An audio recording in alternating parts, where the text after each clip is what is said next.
안녕하십니까, 위원님. 네, 안녕하십니까. 예, 날씨가 좀 많이 추워졌습니다. 네, 뭐 어떻게 건강 괜찮으시죠? 예, 예. 로산젤스는 아직 날씨가, 아직은 그, 그 미국처럼 그렇게 춥지는 않고요. 날씨가 딱 좋습니다. 우리 한겨울에도 거기는 영상 아닙니까? 영상. 맞습니다. 예, 예, 아주 영상입니다.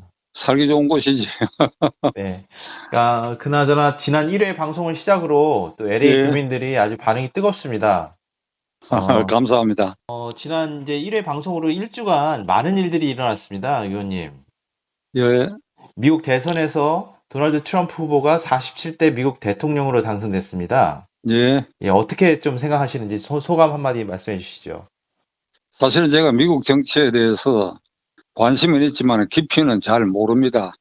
잘 모르고, 이번에, 앤디 김이라는 분이 이제 상원의원에 당선됐다고 하는 것은 참 반가운 소식으로 제가 받아들였었는데, 예, 하원 의원은 그동안 몇 명 나왔죠. 김창준 의원을 비롯해가지고, 지난번 선거 두 명에서 세 명 있었는데 상원 의원은 처음인데, 그만큼 한국 우리 동포들의 미국 내에 이제 이제 정착하고, 그가 뿌리를 많이 내리기 시작했다.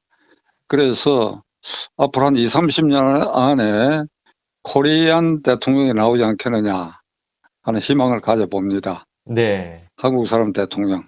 네, 이번에 해리스 부통령도 이게 인도계지 아마 인도계. 네, 예, 그러니까 오바마는 흑인이지만 됐으니까 그 다음에 중국, 일본, 한국 중에서는 한국 출신이 가장 먼저 미국 대통령이 나올 것이다 하는 희망을 가져보고, 트럼프 대통령에 대해서는 제가 지난번에 대통령 할 때 별로 별로 인상이 좋지 않았어요. 왜 그런가 하니까 네, 이 양반이 트위터로 국방장관과 이 국무장관을 해임을 합니다. 네, 밤새 너 해임이다 이래버리더라고. 그래서 이게 내가 한국 선들 생각하면 대통령은 그런 자리가 아니거든.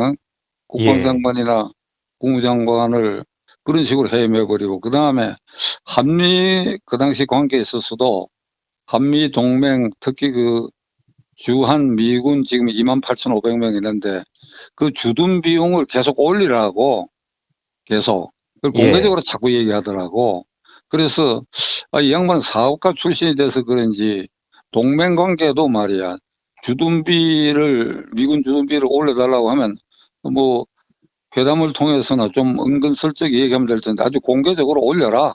한국 부자 되지 않느냐 이러길래 이 동맹도 돈으로만 계산하면 어떻게 하느냐. 네, 이게 동북아 이 지도를 놓고 보면 이게 대한민국이라고 하는 게 동북아 끝에 한반도의 절반 대령도랑 매달려 있는데 이 조그마한 나라가 이게 결국은 G7 국가에 등극하고 자유민주주의 체제를 지키고 지정학적으로는 북한의 남침을 막고 동시에 중국도 견제되고 또 일본도 어느 정도 견제되니까 미국의 세계 전략에서 대한민국이 존재라고 하는 것은 금값이거든. 금값. 네, 금, 은, 동 이렇게 나눈다면 근데 금값의 나라와의 동맹 관계에 대해서 자꾸 돈으로 계산하려고 하니까 이게 무슨 대통령 자리 장사꾼 자리도 아닌데 이런 생각을 했는데 이번에는 뭐 좀 달라질 것이다. 그래서 우려하는 여론도 있지만은 저는 이제 지난번에 4년 대통령 본 경험이 있으니까 좀 달라질 것이다. 그건 또 우리 정부가 어떻게 하느냐에 달려 있기 때문에 예, 트럼프가 됐을 때는 그 문재인 정권 때지 아마 그게 예, 예. 예, 그러니까 그 좌파 정권이니까 또 그 관계가 좀 그렇고 한데 이번 달라질 것이다. 그래서 좋게 보려고 희망을 갖고 있습니다. 예. 미국 안에 있는 한국 동포들은 도널드 트럼프 후보를 많이 지지를 했던 것 같습니다. 아, 그래요. 예. 예, 그래서 또 이번에 도널드 트럼프 후보가 47대 미국 대통령 당선이 된 거를 또 많이 축하하고 그랬습니다. 네. 예. 다양한 일입니다. 예. 예, 다음 질문 넘어가겠습니다. 예. 지난주 7일에는 윤석열 대통령께서 담회 및 기자회견을 통해서 예. 모두 본인의 불찰과 부덕에 소치라면서 국민께 죄송하다. 예, 사과와 함께 고개를 숙였습니다. 예, 또 그와 반대로 현재 민주당은 지금도 김건희 여사 특검 하라는 집회를 연일 하고 있습니다. 예, 자, 오는 11월 15일 이재명 더불어민주당 대표의 지난 대선에서 허위 사실을 발언한 혐의로 기소된 공직선거법 위반 혐의 1심 선고가 며칠 안 남았습니다. 예. 예, 이거에 대해서 한 말씀 해주시죠. 지난번 기자회견 후에 저는 공개방송을 통해가지고 이 대통령 자리라고 하는 것은 미국 대통령 자리보다도 한국 대통령 자리에 앉으면 그게 그 통치하기가 굉장히 까다롭고 어려운 나라다. 늘 저는 그렇게 생각합니다. 네, 나라는 작고 뭐 미국에 비하면 대한민국 면적이 100분의 1밖에 안 되고 뭐 인구도 미국에 비하면 5, 7, 35, 한 7분의 1 정도 되나? 이제 네, 그런데 여기 아주 까다로운 나라거든, 이게 네, 인구 밀도가 높아가지고 이렇게 밀집도가 높기 때문에 이제 다른 비유로 서로 어깨를 많이 부딪히면서 살아야 되니까. 그러니까 네, 서로 경쟁도 되고 약점도 노출되고 뭐 이러니까 뭐 이제 정치하기도 굉장히 어려운 나라인데 그 지난번 기자회견에 대한 내 총평으로는 초심으로 돌아가라고 얘기를 했습니다.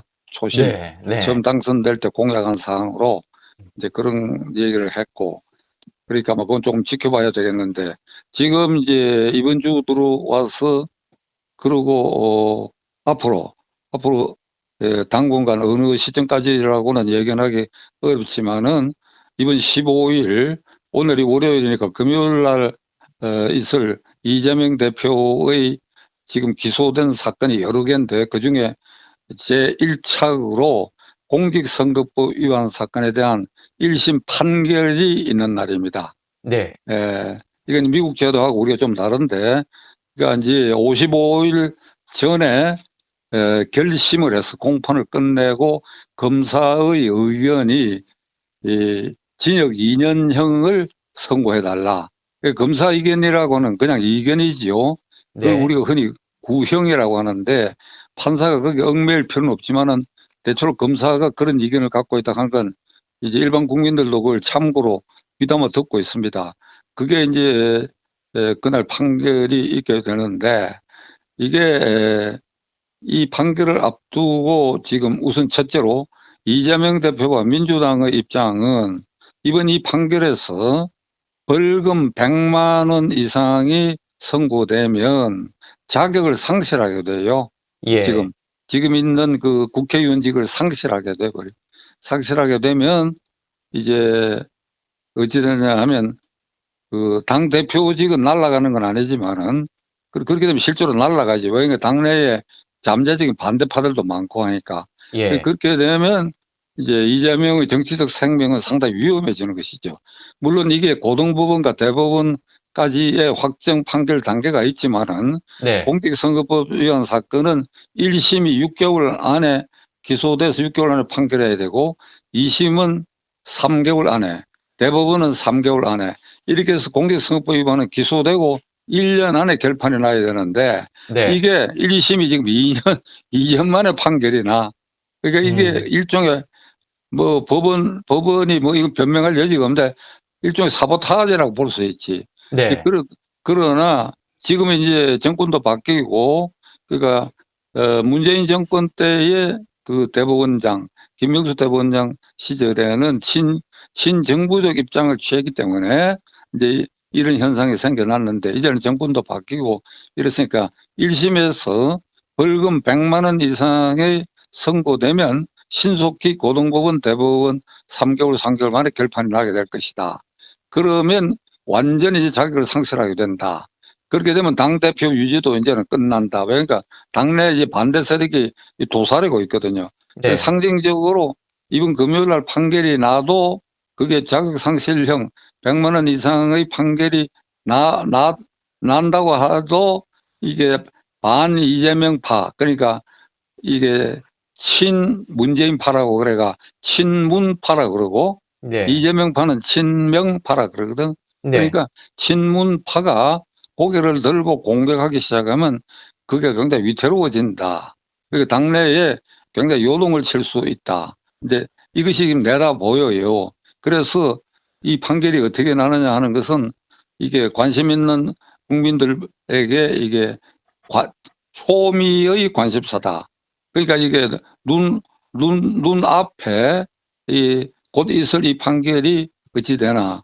근데 이게 국민들 관심사일 뿐 아니라 지금 말씀드린 것처럼 민주당 내에 이재명계와 반 이재명계의 그 분열, 갈등이 어느 수위로 진전될 것인가 하는 게 예. 하나 있고, 또 이것이 윤석열 대통령 정부에도 영향을 주게 돼 있어. 어떤 영향인가 하면 이재명이가 흔들리고 민주당이 흔들리면 상대적으로 윤석열 정권이 그 수치로 따질 수는 없지만 좋아지겠어요, 나빠지겠어요? 어? 우리 정의가 생각에는 그 약간의 플러스가 있지 않겠어? 그게 이재명 이 흔들리면 말이야. 그러니까 그런 점에서 민주당 당내 파장이 있고 또 정치권 전체에 미치는 이제 파장이 있는데, 이제 이재명 대표가 지금 겁을 먹고 있다고 나는 봐요. 네. 이게 틀림없이 자격 상실형 이상이 선고돼가 그렇게 되면 내 지위가 흔들 것이다 한데 겁을 먹고, 그 지난 토요일 날, 오늘 월요일이니까 어제 그저께 이 남대문 광장과 서울역에서 장외 집회를 했고, 그 일주일 전에 첫 집회를 했는데, 이게 뭐 100만 명을 모은다, 뭐 50만 명을 모은다, 그 점점 줄고 30만 명을 모은다. 그런데 경찰 추산으로 첫날은 17,000명이고 어제 그저께는 15,000명 총동을 내렸는데도 모이지 않았다.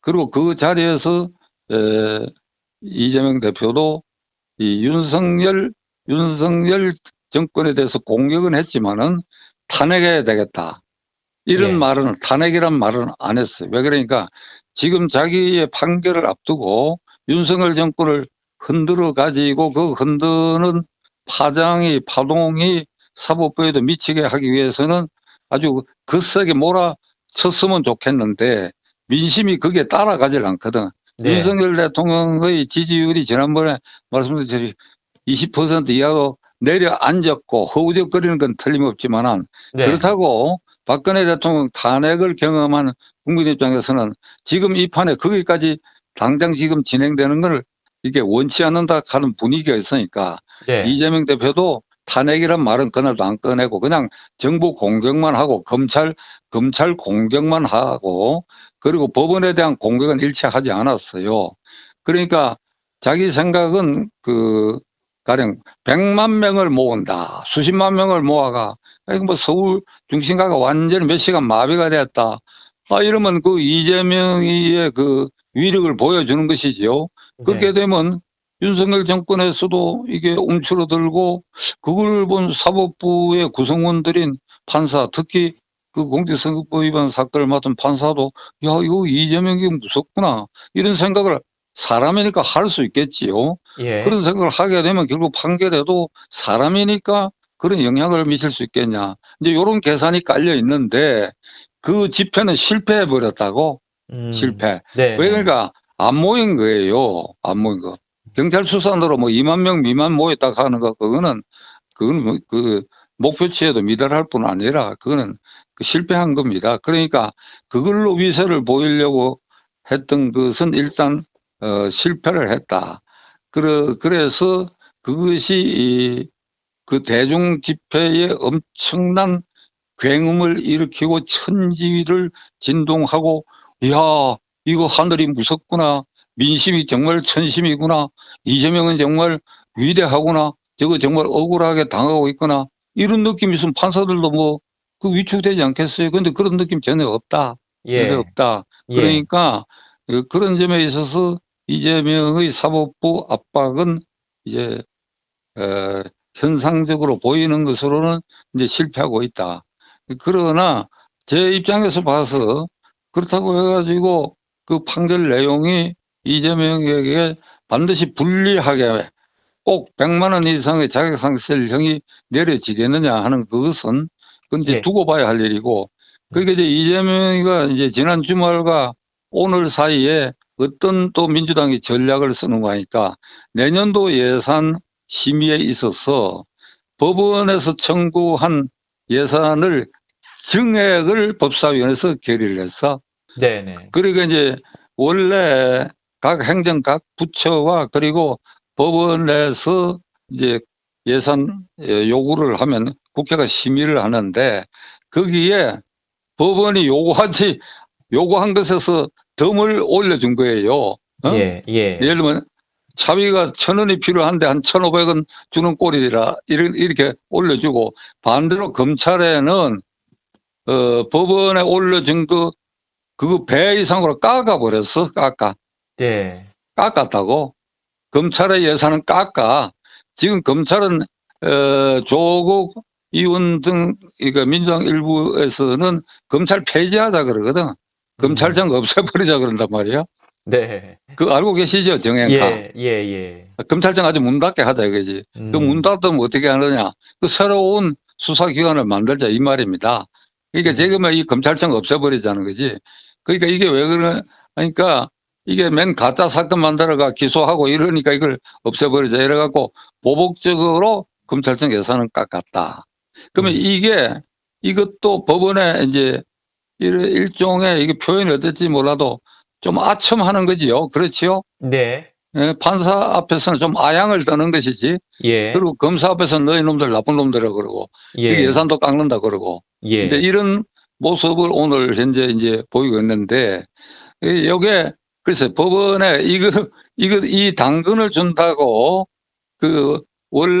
원래는 뭐, 주심 판사들이 생각한 생각을 뭐, 이게 영향을 주리라, 저는 이제 그렇게는 절대로 생각지 않습니다. 네. 그런데 이제 사법부를 이게 중심으로 보면 이게 수원지방법원의 이화영의 대북 송금 사건, 경기지사 이재명 때 평화부지사였던 이화영이 이재명 지사의 북한 방문 비용을 북한 그 노동당 조직에 이게 300만 불, 그다음에 경기도가 농업 진흥을 위한 무슨 장비 개선비 등을 500만 불. 네. 그러니까 이재명이 때 800만 불 보낸 게 그게 이화영이가 하수인이었고 그게 이제 이 수원지방법원에서 9년 6개월 실형 선고를 받았거든. 그 네. 이재명이는 그때는 기소가 안 됐는데 그 뒤에 지금 이재명이가 그 사건으로 기소가 돼가 맨 같은 재판부가 재판을 받고 있는데 네. 여기에 대해서는 지금 엄청나게 압박을 공개적으로 가하고 있어요. 네. 이재명 지지하는 개딸들이 그 사건을 맡은 신진우 부장판사에 대해서 탄핵을 위협하고 이제 이런 걸 보이는데 요 이제 금요일 판결을 내릴 이 판사들에 대해서는 이 이재명 극렬 지지자들이 탄핵 위협은 안 하고 요렇게 조심스럽게 이렇게 행동을 취하고 있는데 네. 문제는 이재명이와 그 강경파들이 이게 법원을 찌르면 찔린다, 밀면 밀린다 이런 생각을 갖게끔 된 것에 대해서 이 사법부가 한번 자신들을 되돌아봐야 된다고 생각해요. 무슨 말인가 하면 네. 사법부를 만만하게 본 구석이 있거든. 예. 그러니까 뭐 장애 집회를 하면 영향을 받지 않겠냐. 예산을 올려주면 영향을 받지 않겠냐. 그리고 이제 다른 재판부지만은 거기에 압력을 가하면 이 공직선거법 위반 사건 맡은 재판부도 영향을 받지 않겠느냐. 네. 요게 사법부의 어떤 약점 고리 같은 것이 있으니까 이렇게 나올 수도 있다. 그럼 그게 뭐냐 하면 그게 이제 김명수 대법원장 때부터 쌓여가지고 친정부적 사건은 재판을 질질 끌고 대표적으로 울산시장 부정선거 사건 같은 거는 기소가 되고 3년 10개월 만에 1심 판결이 나서 1심 판결이 났는데 거기에 주범들 황우나 그다음에 한병도 이 두 사람은 이 기소가 되고 국회의원에 21대 당선되고 3년 10개월 끄는 바람에 이 법정 구속도 안 되고 그러니까 22대 국회까지 지금 들어가 있어요. 네. 그러니까 이런 판이 돼 있다 이 말이야. 그러니까 법원이 이거 도대체 1심 판결을 말이야. 3년 10개월 만에 1심 판결을 내면서 실형을 선고하고도 법정 구속을 안 하고 이게 판사들이냐. 근데 네네. 이런 약점을 보인 게 여러 건이 있어요. 예. 그리고 여러 건이 있는 데다가 에, 금년 10월 2일이니까 오늘이 11월 10일이니까 8일, 그러니까 한 달 전 10월 2일 날 이른바 대장동 사건, 이재명도 다 기소가 되는 그 사건에 그 김만배라는 자의 재판의 증인으로 나온 대장동 그 일체의 개발 사업을 맡았던 성남시 도시개발공사, 그게 이제 이재명의 성남시장 시절에 대장동 사건을 일으킨 것이니까 예, 거기에 개발본부장을 지냈던 유동규라는 사람이 예, 김만배 재판에 법정에 나와가지고 어떤 증언을 했는가 하니까 이재명이가 공직선거법 위반 사건은 이번 거 말고도 또 하나가 더 있어요. 더 네, 있는 게 그게 성남지원에서 재판했는데 1심에서 무죄 판결 받고 2심에서 유죄되고 3심에서 무죄가 된 사건이 있습니다. 그게 유명한 권순일 대법관이 그런 이 최종심에서 그런 짓을 했는데, 그러니까 그 사건에 1심 무죄 판결을 내릴 때 판사가 최창훈이라는 부장판사인데, 그래서 김만배가 유동규 자기에게 이르기를 그 1심을 무죄 판결을 받아내는데 그 최창훈 부장판사 쪽에 180억을 뿌렸다. 네. 180억이면 달러로 얼마나 되나? 그게 18만 불, 180만 불이나 되나? 180억이니까 뭐 그게 어마어마한 돈이지. 예, 예, 예. 어마어마한 돈이지. 이게 한국에서는. 음, 그 부장판사한테 그 돈을 뿌렸다. 이런 이제 증언까지 나왔는데 내가 10월 2일 이후에 공개적으로 검찰총장도 이거 수사 착수해라. 대법원장도 내부 감찰하라. 이렇게 요구를 하고 있는데 자관 이 지난 몇 년 사이에 사법부에 이렇게 일단 이것은 증언으로 나와서 반드시 수사해야 돼요. 그러니까 예, 이런 일 아까 말씀드린 재판 지연 사건, 그러니까 거기다가 작년 9월 20일에 이재명에 대한 구속영장 청구 사건에 유창훈 부장판사가 그 앞에 것은 최창훈 부장판사고 두 사람이 다 창훈이야. 그러니까 네, 유창훈 부장판사는 영장을 기각했거든. 그때 기각한 이유가 뭔가 하면 이재명은 정당 대표니까 증거인멸 하겠느냐, 말하자면 양반인데 쌍놈 짓을 하겠냐 이 소리지. 말도 안 되는 소리를 영장을 기각하고 이제 이런 일들이 있으니까 이 사법부에 약한 고리가 있다.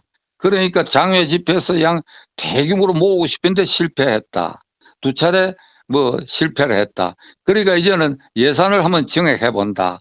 이제 그러고 있는데 이 과정을 보면 이재명은 지금 속으로 겁을 대단히 먹고 있다. 이렇게 네, 생각합니다. 그러면 네, 이제 국민들은 이걸 어떻게 바라다 봐야 되느냐. 그러니까 눈을 부릅뜨고 봐야 돼요. 지금 미국은 말이지 형사사건에 배심원 제도가 있지 않습니까? 그렇죠? 예, 맞습니다. 예. 그 배심원들이 이게 예를 들면 살인사건 같은 경우에 이게 유죄냐 무죄냐를 판사가 판단하는 게 아니고 배심원들이 표결로 이게 유죄다 하면 판사가 형을 때리고 하거든. 예, 그 누구 눈에도 우리가 보기에는 그게 칼로 찔러주는 게 틀림없는데 배심원들이 무죄라고 하니까 무죄가 돼가 석방돼 버리더라고. 그 우리나라는 그런 제도가 없어요. 예, 그러나 이게 이재명의 공직선거법 위반 사건, 그리고 나머지도 마찬가지지만은 그 재판 과정을 국민들이 환히 보고 있어. 예, 그 이게 판결이라는 게 상식이 아니요, 상식. 어? 증거를 분별하고 하는 게 법관이라고 하는 전문가들이 전문 기술이 있어가지고 세밀한 기능공처럼 그런 기술이 있어야 유죄냐 무죄냐 판결하는 건 아니지요. 상식으로 판결하는 거 아닙니까? 그렇지요? 네, 상식적으로 봐가 이재명의 지금 공직선거법 위반 사건 그건 뭐 죄가 틀림없이 있다. 그건 틀림없는 일이다. 그리고 그 사람이 저지른 행태를 보면 그 자격 상실형에 해당하는 형을 선고를 해야지 그 어떻게 어물쩍 해가지고 그걸 살려주는 판결을 하겠느냐. 나는 국민들은 대체로 그런 생각을 하고 있다고 봐요. 그렇기 예, 때문에 이번 금요일을 기점으로 이게 우리 정치가 내부적으로는 민주당의 소용돌이가 올 수 있고 그리고 그것이 국회에도 영향을 주고 그렇게 되면 이제 여당인 집권당 윤석열 정권에도 어떤 영향을 주는 이런 중요한 계기가 될 것이다. 이 예, 포인트. 근데 내 생각은 어떤가 하면 이게 한국에 살고 있는 내가 한국의 이게 로이어니까 내가 미국 로이어가 아닙니다. 예, 예, 한국 로이어니까 네, 이게 어찌 될런지 음, 내가 확실하게 장담을 못 하겠어. 네, 이게 내가 미국 예, 로이어 같으면 이거 뭐 물어볼 필요 없다. 예, 뭐 이렇게 예, 되겠는데 네, 이 내가 서울 한복판에 살고 있고 예, 매일 법원 근처로 왔다 갔다 하다 보니까 예, 이거 어찌 될런지 하여간 지금 저로서도 궁금해요. 이거 절대로 용서할 일이 아닌데 이게 사법부에 그런 취약점이 몇몇 건이 지금 설명한 대로 있었기 때문에 이제 그런 기분인데 그 미국 동포 여러분들도 한국 정치에 관심 있으신 분은 이번 금요일 날을 주목해 주시기 바랍니다. 예, 의원님, 여당이나 야당이나 이제 11월 15일은 매우 중요한 날 같습니다. 네, 그쵸? 중요한 날이 되어버렸다고. 네, 중요한 날이 되어버렸습니다. 예, 오늘 말씀 정말 감사드리고요. 예, 시간상 오늘 여기까지 하겠습니다. 예, 예, 의원님 인터뷰 감사합니다. 다음 시간에 또 뵙겠습니다. 예, 감사합니다. 예.